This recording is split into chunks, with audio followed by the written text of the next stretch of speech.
Not repentance, wipe out an act of folly? Why should there be one law for men and another for women?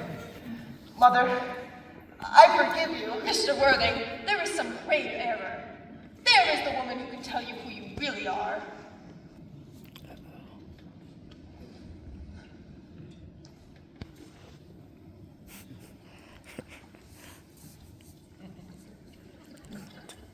Lady Bracken, I hate to seem inquisitive.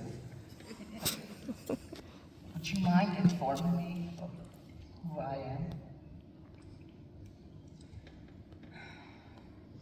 I'm afraid that the news I have to give you will not altogether please you. You are the son of my poor sister, Mrs. Moncrief, and consequently, Algernon's elder brother. Algy's elder brother. Then I have a brother after all. I knew I had a brother. I always said I had a brother. Cecily, how could you have doubted me when I said I had a brother? Miss Frizzle, my unfortunate brother. Dr. Chasuble, my unfortunate brother. Gwendolyn, my unfortunate brother. Algy, you have to treat me with more respect in the future. You've never acted like a brother to me in all your life. Well, not so today, old boy, I admit. I did my best, however, though I was a little out of practice. My own. But what own are you? What is your Christian name now that you have become someone else? Good heavens. I nearly forgot that point. Your decision on the subject of my name is irrevocable, I suppose. I never changed, except in my affections. What a noble nature you have, Gwendolyn! And the subject had better be cleared up at once. Aunt Augusta, at the time when Miss Prism placed me in a handbag, had I been christened? Every luxury that money could buy, including christening, have been lavished upon you by your fond and doting parents.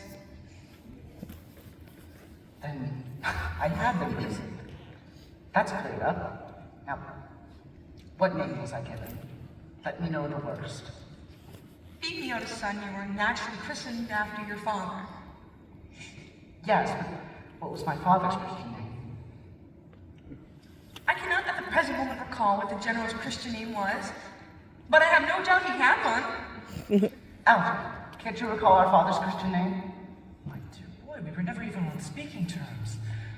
He died before I was a year old. His name would appear in the army lists of the period, I suppose, Aunt Augusta. The general was essentially a man of peace, except in his domestic life, but I have no doubt that his name would appear in any military directory. The army lists of the last 40 years are here. These delightful records show in my constant study. No, here. Generals, 1840.